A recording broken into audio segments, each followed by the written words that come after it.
anomalies neurologiques. Pour les antécédents postnataux, donc les enfants qui sont nés normaux et puis ces enfants qui commencent à faire des anomalies neurologiques telles qu'un syndrome d'Ouest ou une épilepsie myoclonique sévère ou autre, un enfant qui a eu un traumatisme crânien avec des lésions cérébrales ou d'autres infections systémiques.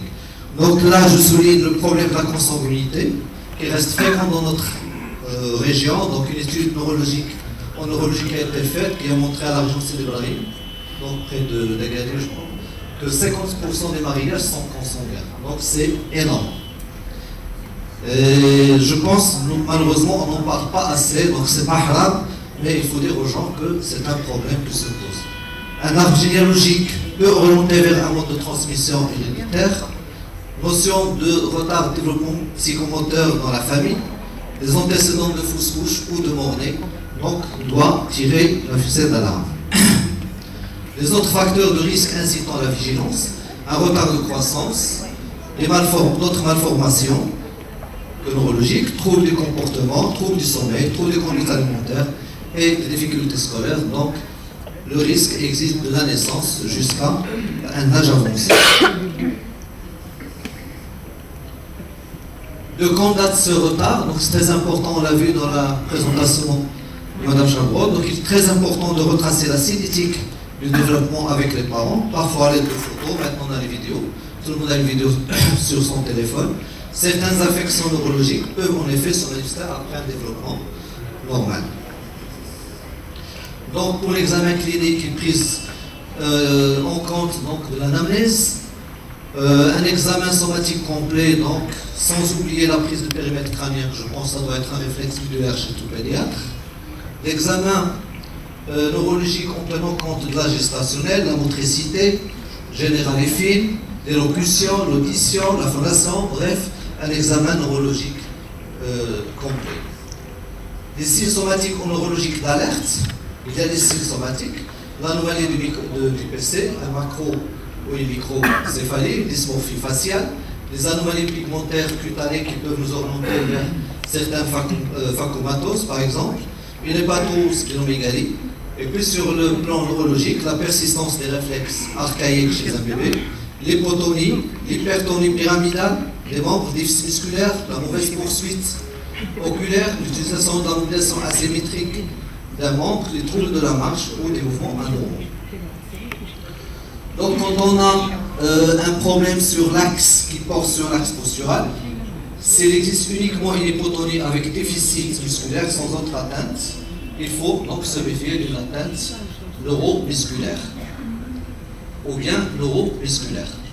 Si on a un problème postural associé à un problème social ou de langage, il faut se méfier d'une atteinte centrale.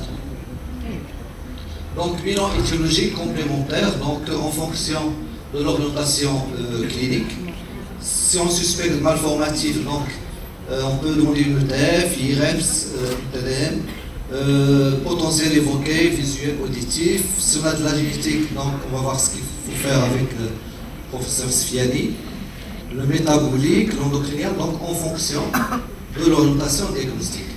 Les principes du traitement, donc l'annonce d'un diagnostic est un moment difficile pour les parents. Il doit être en présence des deux parents parce que malheureusement, on a la facilité de dire que votre enfant a cette maladie parce que vous êtes des cousins. Donc, plein de fois, le mari répudie la femme à la porte de l'hôpital. Donc, les parents sont des géniteurs, ce ne sont pas des généticiens. Donc, il faut prendre du temps, il faut savoir expliquer, il faut faire des dessins et il faut impliquer les deux. Le recours aux structures de soins spécialisées pour la prise en charge des grands handicaps, la scolarité chaque fois que le niveau de développement psychomoteur le permet, l'importance du conseil génétique et les associations des parents qui peuvent apporter un soutien à ces conseils. Donc là, je le réaffirme, donc c'est une prise en charge pluridisciplinaire. Le problème de la scolarisation qui se pose de façon aiguë chez ces enfants. L'enfant avec un handicap peut fréquenter une école normale et faire une classe normale ou ordinaire. L'enfant avec handicap peut avoir besoin d'un soutien psychologique ou pédagogique spécial à l'école. Il peut avoir besoin d'un soutien d'éducation spécialisée, de rééducation et de soins. Et puis l'intérêt de l'intégration collective, ce qu'on appelle les classes spéciales d'intégration scolaire. Mais pour que ça marche, donc il faut qu'il y ait autre chose donc, qui accompagne cette scolarisation, un transport spécialisé, donc malheureusement on ne les voit pas, une préparation des locaux qui soit adaptés à ces enfants, un matériel médical adapté, pédagogique, des projets personnalisés de scolarisation, une équipe spécialisée donc, qui doivent être avec ces enfants à l'école, et puis essayer donc de développer ce qu'on appelle les auxiliaires de vie scolaire. Donc en conclusion, la prise en charge est multidisciplinaire, donc tout le monde est d'accord sur ça. Et puis il faut, je pense à notre niveau, donc il faut insister sur la prévention. Malheureusement, je pense qu'on fabrique les handicapés, malheureusement, j'ai honte de le dire, mais c'est la vérité, parce qu'on ne parle pas de consanguinité, parce qu'on a beaucoup de souffrances néonatales, il n'y a pas de pédiatre dans les salles d'accouchement, et même dans les maternités.